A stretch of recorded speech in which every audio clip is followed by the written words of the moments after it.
à toi, bienvenue dans cette nouvelle vidéo. On va avoir deux exercices qui vont permettre de venir libérer le mouvement au niveau des hanches, libérer la mobilité au niveau lombaire, ce qui va te permettre d'avoir un mouvement, une fluidité quand tu vas bouger entre ton bassin, tes jambes, ton bassin et ta colonne. On pourrait avoir l'impression que notre bassin il bouge toujours de la même façon, avant-arrière ou éventuellement en rotation, alors qu'en fait on a plein de petites mobilités au niveau du bassin, donc entre les deux os du bassin qui sont les sacroiliaques et le sacrum. Il faut imaginer comme des ailes de papillon, je te mets les ailes de papillon ici, et que ces ailes de papillon, c'est les deux iliaques, les deux gros os que tu as ici, et au milieu, tu as le sacrum, ma tête en l'occurrence. Et bien en fait, on a plein de petits plans glissements ici que l'on va pouvoir venir retravailler, venir libérer les fascias dans cet endroit-là. Ok? Si tu veux recevoir plus de pratique pendant l'été, je vous ai préparé des vidéos de pratique parce que pendant l'été, c'est le moment de pratiquer, on a un peu plus de temps. Donc n'hésite pas à t'abonner à ma chaîne YouTube ou sur ma newsletter où j'envoie des vidéos de pratique pour que tu puisses voilà, libérer ton corps et te rapproprier toutes ces micro-mobilités qui vont permettre d'enrichir ton mouvement corporel, éventuellement ta danse si tu as envie de danser. Si tu as envie de danser, je te rappelle le stage le 26, 27, 28 août que je vais donner qui s'appelle Être dansé en région parisienne, qui est ouvert à tous, même si tu n'as jamais dansé, même si tu te dis que tu ne sais pas danser. Tu vas voir, on va commencer par des mouvements très simples que tout le monde sait faire et tout le monde a un mouvement à l'intérieur. Et l'idée de ce stage, c'est d'enrichir son vocabulaire, son potentiel de mouvement pour développer pour être dans sa propre expression, dans sa propre poésie corporelle. Donc il n'y a absolument pas besoin d'avoir des prérequis avant, à part ce désir de retrouver la liberté à travers le corps et sa créativité. Ce n'est pas que de la danse libre, c'est surtout une exploration, un laboratoire du mouvement. On va venir explorer les différents interstices. Si tu veux avoir toutes les informations, c'est sur mon site internet www.natalievarlet.com et on commence direct avec la pratique maintenant. On va rentrer dans un petit jeu pour aller venir développer ces petites mobilités au niveau du bassin avec nos petites ailes de papillon là. On va imaginer que notre pied, super relâché ici, ça va être comme un pinceau, tu vois. Voilà, là il est relâché mon pied, tu vois, je suis super relâché. Et puis on va imaginer que notre jambe, t'imagines un grand lézard, il a une queue, tu sais, il la bouge un peu comme ça. Mais le mouvement, il vient de son corps et la queue, elle est complètement relâchée. Mais on va faire la même chose avec notre jambe, c'est-à-dire que notre jambe va être relâchée, le pied, ça va être comme un pinceau, mais le mouvement, il va partir de la hanche, ok? Qu'est-ce qu'on va faire? Avec notre pied, on va venir dessiner un 8 au sol. On va commencer par un petit 8. Si tu regardes bien, mon pied, vraiment, il traîne sur le sol. Donc, on va dessiner un 8 au sol. Ok. Essaye de relâcher au maximum ta jambe, que le mouvement parte de la hanche. Tu peux mettre tes mains au niveau de ta hanche pour vraiment sentir que c'est ta hanche qui bouge et le pied qui vient tracer un 8. C'est comme si le pinceau, c'est la conséquence d'un moteur que tu donnes au niveau de ta hanche. Ok? Alors peut-être que tu perds un peu l'équilibre. C'est normal. Tu diminues tes petits 8. Diminue tes petits 8. Diminue tes petits 8 jusqu'à trouver de la stabilité. Et puis quand tu te sens un peu confortable, t'imagines ta queue de grand lézard, là, qui va être ta jambe, et tu vas pouvoir aller chercher un petit peu plus d'amplitude. Laisse aussi ta colonne suivre le mouvement. Le moteur, c'est là, il y a une conséquence au niveau du pied, une conséquence au niveau de la colonne. Ou peut-être que tu perds l'équilibre, c'est pas un problème. Super, on change de sens, on change pas de jambe. Tu faisais le 8 dans un sens, tu le traces dans l'autre sens. Olé!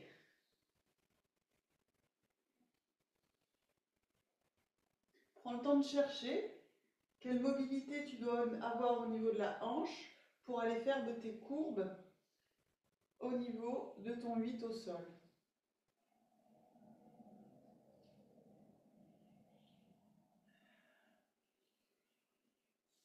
Et puis quand tu es un peu plus à l'aise, tu peux accélérer. Si tu n'es pas à l'aise, tu vas tout doucement, tu diminues l'amplitude.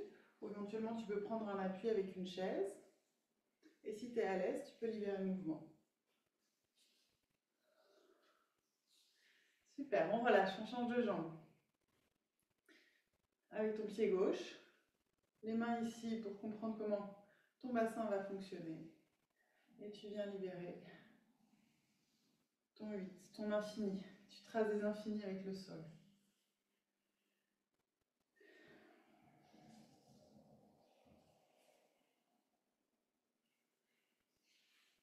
Peut-être qu'à gauche, tu es moins à l'aise parce que peut-être que ton bassin est un peu plus bloqué à ce niveau-là.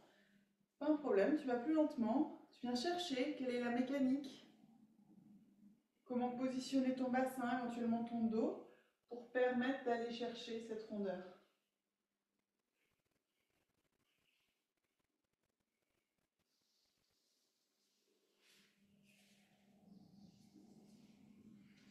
Si tu es à l'aise, tu peux aller chercher plus d'amplitude.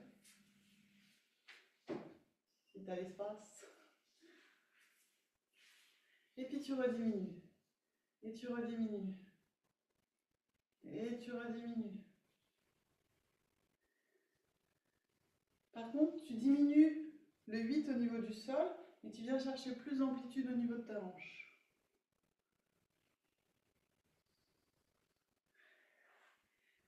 Et on change de sens. Je ne crois pas qu'on l'ait fait dans l'autre sens de ce côté-là.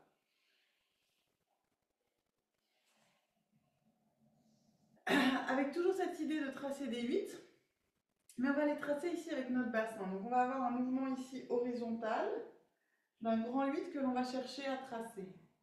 Ok?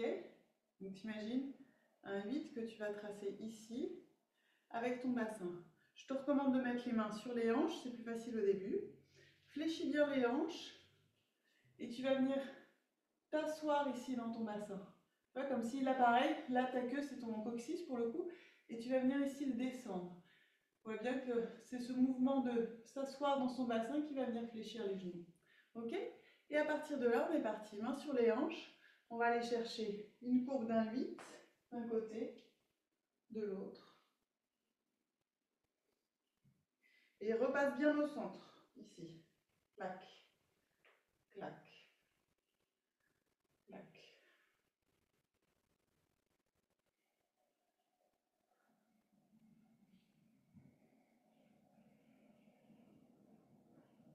Dans l'autre sens.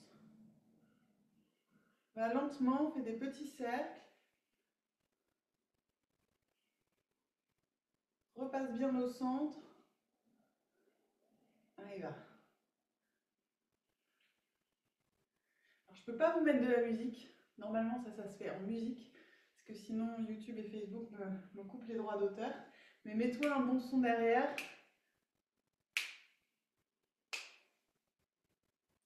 Ok, relâche, super. Et on va juste associer les deux. Tu vas commencer juste tes 8 avec ton pinceau. Et puis au bout d'un moment, tu atterris. Un 8 au niveau du bassin. Pam, tu repars de l'autre côté. Un 8 avec ton autre jambe. Et puis tu vas naviguer, tu vas créer ton petit flow comme ça d'improvisation. Tu vois, c'est des mouvements très simples. Tu perds l'équilibre, paf, tu repars à deux jambes. Petit 8 au niveau des deux jambes. Tu transfères ton poids et tu lances qu'une jambe. Laisse tes mains vraiment et tes bras naviguer avec le mouvement. Permets-toi de perdre l'équilibre, c'est pas un problème parce que tu peux réatterrir sur tes deux jambes et partir sur un mouvement ici de 8 au niveau du bassin.